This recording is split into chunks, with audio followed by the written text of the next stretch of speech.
So when you're storyboarding a sequence with multiple characters doing different things in different locations, how do you keep track of them so that the audience can follow along? You do check-ins. In this scene from the Plankton movie, we're juggling 3 storylines. 1, Plankton trying to apologize to his computer wife Karen. 2, SpongeBob and Patrick trying to help him get there. And 3, Mrs. Puff, Sandy, and Pearl holding off 3 evil Karens to buy him time. Since Plankton is the star, the boarding goal is to keep him at the center of the action, ping-ponging him through the set, getting him closer and then farther away from his goal. And by tracking his path, we could also organically check in all the other storylines. Plankton becomes a thread that stitches the whole sequence together, which is our way into the action. So in this shot, we start with Plankton rehearsing his apology speech, with Patrick as the stand-in for Karen, while in the background we can see Mrs. Puff, Sandy, and Pearl doing what they can to distract the 3 other Karens from stopping Plankton. And this is where we begin Plankton's ping-ponging journey. SpongeBob and Patrick turn to the elevator, their goal to get Plankton to his wife. As the elevator doors close on Patrick's belly, Plankton gets squeezed off and flies towards Mrs. Puff. Our first check-in on their progress, and by the looks of it, they're doing an excellent job at holding off the robots. Plankton then bounces off of Puff and flies up off screen. Using the action of Puff getting pounced on was a fun and organic way to launch Plankton upwards towards his wife. Our next check-in is back with SpongeBob and Patrick, sad now that they already blew it and lost Plankton. But by having Plankton fly by in the foreground, this reconnects us to his upward progress. It's now a Plankton check-in, making SpongeBob and Patrick happy that he's getting closer and also acting as a handoff back to Plankton's storyline. Remember, this is the main storyline and the most important one to follow. And as we can see here, from this point of view shot, he's getting a lot closer to his goal before he gets stopped by a girder in his way. By the way, in this version of the story, Plankton had this dueling Jekyll and Hyde personality thing going on. So anytime you see him wiggling around, it's him switching from his loving self to his evil self. And the logic went that when he transformed into his evil self, the universe would throw obstacles in his way, like this metal girder, to prevent him from getting to his wife. And when he transforms into his loving self, the universe would protect him. Now that Plankton's forward progress has been stopped, we need to show him falling away from his goal. So why not take advantage of another check-in with SpongeBob and Patrick to show Plankton falling past them? By doing this, it acts as a callback to the same camera setup we saw earlier, where we saw Plankton triumphantly flying upwards past them. But now in the callback, we get to see Plankton going in the opposite direction. Coming back to this shot also lets us check in to see how SpongeBob and Patrick are feeling by seeing Plankton fall further away from his goal. This gives the audience a point of view.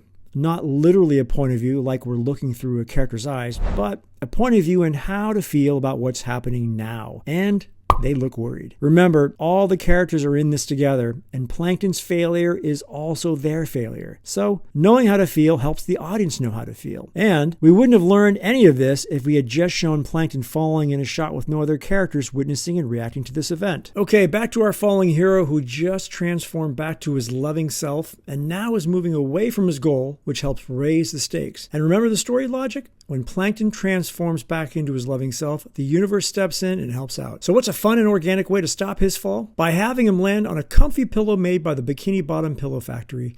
Just another factory that was gobbled up by this giant robot. And as Plankton talks to the worker, this was a good time to do another check-in with SpongeBob and Patrick, but this time by having them pass by in the background. Remember, this keeps their story alive by showing what they're doing or where they're going. And speaking of check-ins, we haven't seen any of the Gal Pals recently, so this was a good time to check in on the Gal Pals fighting evil Karen storyline by bringing Sandy in here, still trying to hold off the evil robot from stopping Plankton. And it was also the right time to throw some heat on Plankton. Now that Plankton was saved from falling and just chilling out with this worker, there was absolutely no conflict, and we always need to introduce more conflict to keep the story moving forward. With the heat literally on Plankton, the story's back into high gear. He takes action and runs for his life before getting a zap on the buns, which allows us to have a moment with Sandy making serious progress. We saw the Gal Pals on their back foot earlier, so in order to keep their story moving forward, we also need to show them eventually turning the tables on the evil Karens. This is storytelling 101, and this check-in shows exactly that. And once we've fulfilled this story beat, we can go back to our main character, who's again falling and transforming from his evil version into his loving version.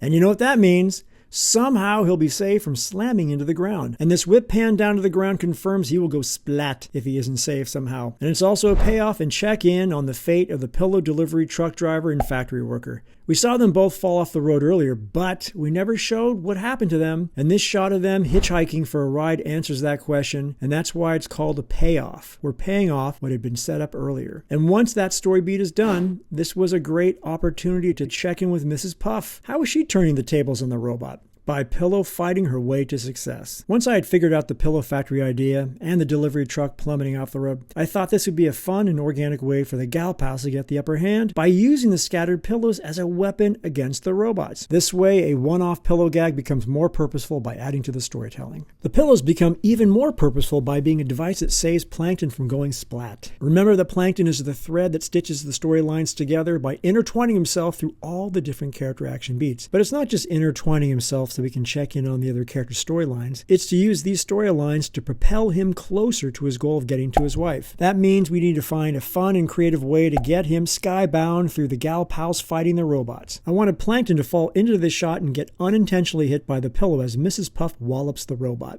This keeps the Plankton ping-ponging alive and also acts as a way to save him from splatting on the floor. But because this shot is so tight, we would never be able to see him falling and getting hit in real time. It would be way too quick. So I realized if I turn this into one of those obligatory slow motion shots that every action movie has to highlight a fancy schmancy action beat, we'd be able to see Plankton getting hit. By slowing down the action, now we get to have some fun seeing Mrs. Puff wind up dramatically to smack the robot. But more importantly, we can now see Plankton slowly entering the shot and getting smacked, and then sent across the screen towards our next character check-in. We haven't seen what Pearl's been up to, so this check-in answers that question and also sets up how Plankton goes skybound. We can see she's fully armed with pillows and about to clash with an oncoming robot, but not before Plankton flies into her mouth. Now that she's choking on him, how will she defend herself? Enter Gal Pal Puff to the rescue. She body checks the robot and begins the Heimlich maneuver. And this is also setting up how Plankton will be jettisoned upwards. With the threat of the robot attack now gone, we need to keep the conflict alive by bringing back in the robot that Puff was fighting originally. This raises the stakes. How will they defend themselves while also freeing Plankton in time? Through using Plankton as a weapon. Mrs. Puff successfully Heimlichs Pearl just at the last moment, sending Plankton flying out like a rocket. Remember, timing is essential in keeping the tension high. We want them to feel like time is running out before they can do something to save themselves. And here's the payoff. Plankton strikes the robot, causing him to ricochet upwards towards his goal while giving the robot a digital black eye. So, if you have an action sequence with multiple characters doing a lot of different things, find entertaining and organic ways to do check-ins on their storylines that have connected tissue and, if possible, a common thread.